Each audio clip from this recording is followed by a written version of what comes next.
In this video, we'll be covering over the Philadelphia crime family members against Joey Merlino. The names that we'll go over specifically are Philadelphia mob boss Ralph Natali, Philip Crazy Phili Leonetti, and John Veasey. Ralph Natali will become the future Philadelphia mob boss during the 1990s. He once served under the Angelo Bruno regime during the 1970s, and then will rise to the rank to eventually become crime family boss during the 1990s. He would eventually form a relationship with Skinny Joseph Joey Merlino while they were incarcerated for other criminal charges. However, after the Stanford Merlino faction was over, many people in the criminal underworld were questioned who was really in charge of the Philadelphia crime family. Was it Ralph Natale or Joey Merlino? Eventually, there have been reports that both of them will work side by side and not claim who was ever the boss, unless it was on public record, depending on who tells the story. Eventually, Natali and Merlino will have a fallout after one of their associates, Ron Previty, will become an informant who was a cop, drug dealer, and turned informant. And then when it came to all these parties being sentenced, Ralph Natali would end up cooperating, being the first Philadelphia crime boss to ever become a government informant. Merlino had never testified and therefore was sentenced to jail, along with the other members of the faction.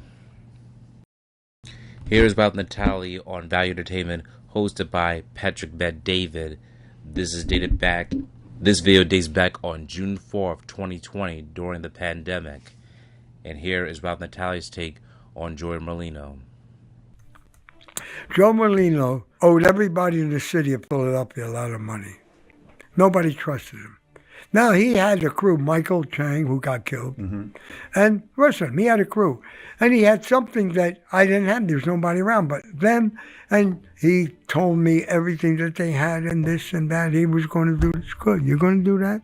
Okay. I'm going to back you. I sent word to New York. Anybody goes near Joe Merlino, I'm going to kill him. I didn't say I'm going to hurt them. I'm going to kill them. It's the only way to say to people that know that. And they know where it comes from. And this is what he is, what Joe Merlino ended up being, a punk. I went to trial, got found guilty. He gave me as much as they got, 13 years, and he gave me 13 years. Isn't that nice? And I did it every fucking day. Those punks. Joe Merlino. Pooh! You were in jail. Merlino's nothing. He knows nothing. He's the dumbest man in the world. He's a liar. You listen to him, you'll build a house for him. He's a liar. He's a boy. He owes everybody. Everybody that had anything to do with him. I see him, oh my God. He is a punk.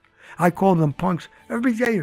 The judge, they're punks.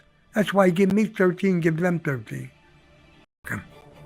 I did time before, I did 16. Another 13 is 39 years in bad joints.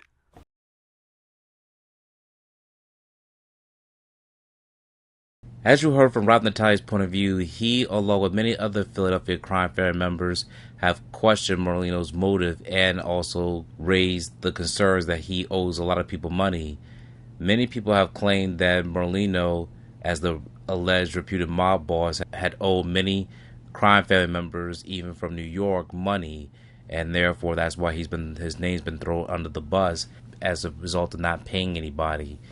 Natali is not the first one to make this claim. Also, former underboss of the Philadelphia crime family, Crazy Phili Leonetti, has also made this claim as well. Now let's go over our little backstory of these two individuals. Phili Leonetti and Joey Merlino go way back, probably even during the 1970s. If you look at the video when Phili Leonetti, Nicky Scarfo, who is Leonetti's uncle, and Lawrence Merlino, who is Joey Merlino's uncle, were acquitted for the murder of Vincent Falcone, which took place in 1979. In the year of 1980, after the Philadelphia crime family boss Angelo Bruno was gunned down in front of his home, this was also the year that these three were acquitted of the murder of Vincent Falcone. You could see the family celebrating once the crime figures were acquitted, including Joey Merlino, who's also in the background of this video seen here.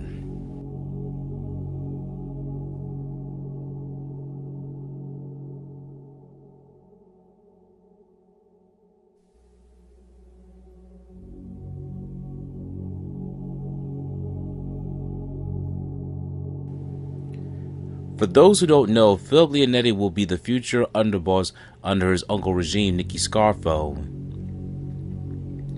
He previously held titles such as being a soldier and captain during the 1970s and 80s. Then during the 1990s, many people believe that Joey Merlino will be the future boss of the Philadelphia crime family after the reign of Nicky Scarfo and Stanfa. Once Nicky Scarfo, Leonetti, and all the other Philadelphia crime family members were arrested in 1988, he decided to testify against his uncle. And one of the things he's always mentioned was after the death of Salvi Testa and Mark Scarfo's hanging, he decided to become an informant.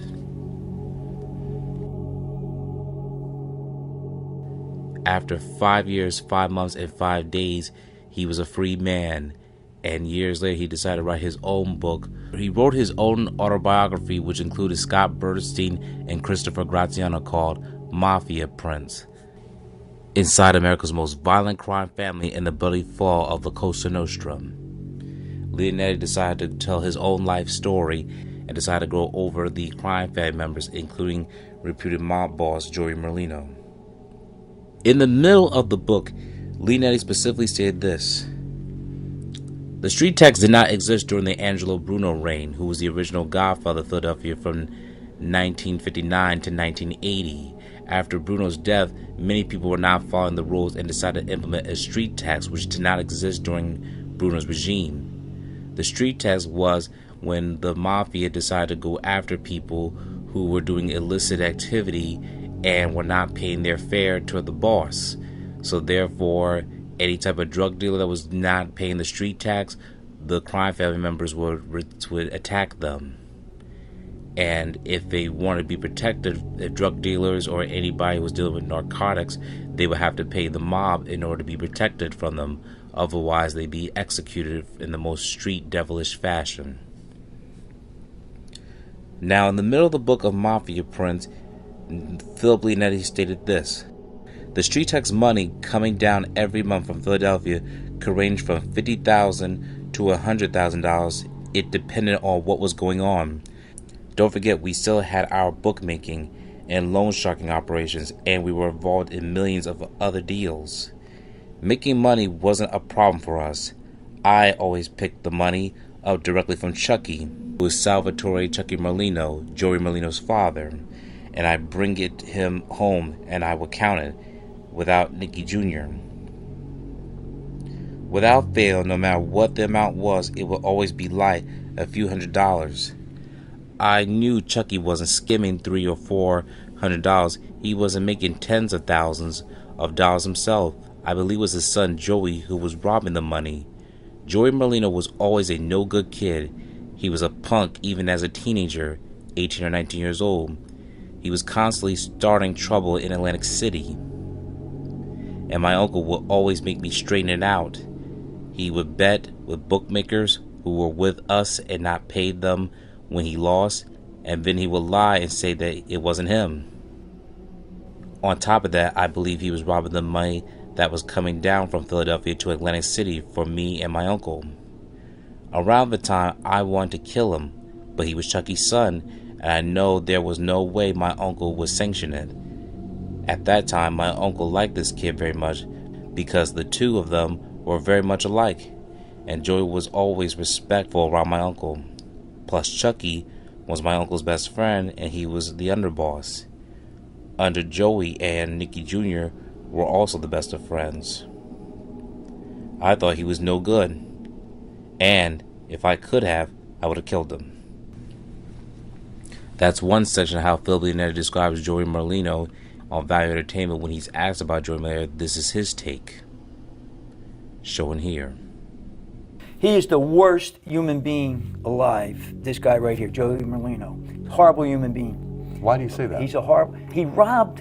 He actually robbed Joe Pungitor's mother's jewelry. Joe Pungitor's mother was sleeping on a couch in her house. In the summertime, doors are open, everybody's in and out. He went in there, seen her sleeping, went upstairs and grabbed all her jewelry and took it. Also, he beats everybody, borrows money, never pays nobody back. When my uncle was in jail, I would collect my uncle's end from Chucky. It was always short, and it wasn't Chucky taking it. I know he was taking it, A few hundred here, a few hundred. Every time I got money, it was a few hundred short. And I didn't want to say nothing to Chucky about it, but that's Joey Merlino, low life. You ever had a run-in with him? You ever had any experiences with him personally? No, he was like younger when I was around. I used to call him Jose. When it came to Phili Leonetti's interview on Value Entertainment, this took place during the pandemic on April 25th, 2020. Now we turn to John Veasey. John Veasey was a drug dealer, drug addict, mobster, and informant. John Veasey was one mobster who wore many hats and didn't even care that he was a mobster despite being made under the John Stafford regime. Veasey, along with his accomplice, Phili Leonetti, would seek to kill Merlino under the orders of John Stafford, who was the mob boss at the time. Phili Leonetti and John Veasey would drive around on 6th and Capper Street where Joseph Merlino and his best friend Michael Ciancaglini were walking outside. Merlino, Ciancaglini were ambushed and were shot drive-by shooting. Merlino would survive his wounds, and Ciancaglini had died as a result of them. After Stafford and many of his entourage, including Veasey and Leonetti, were being wiretapped, Veasey and Leonetti would later turn government informants to prevent any harsh sentencing. Phili Leonetti has distanced himself from the mob ever since he became an informant and has been far removed from any interviews or any recordings, so the only thing we have is his photos. Some photos have been blurred once he became a government informant, and some still exist without the blur, as you can see here. Now, as far as John Veasey, he wrote a book along with reporter David Stratweiser.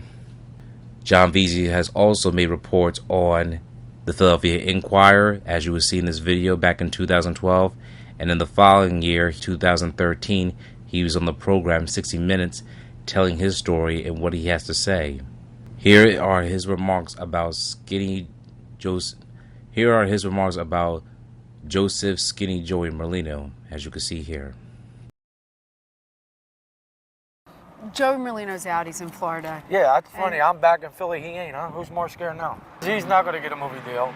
All right. Number two is he's not allowed back in Philly. They don't want him back because they've seen all the greed and things he did. Do you think that with the upcoming racketeering trial now, do you think that they would try to bring you back? To testify? Yeah. I would never testify. I don't like the government. I didn't make friends with the government. Some of these guys become rats and then they go on to do speaking arrangements to tell people how to fight crime. I enjoy people that commit crime. So what are you doing now? Now I'm training people how to... You're a rat. You know you're a rat. All you rat motherfuckers. Do not invite me on your show. Don't even, you're insulting me. I wouldn't pee on you if you were on fire. Leave my name out of your mouth and go about your own business. Use all. I'm done with you.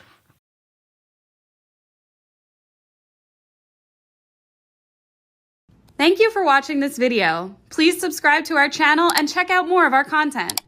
Feel free to give your feedback and suggestions on what we should do next in the comments. This is Infinite Lee Productions. We love ya.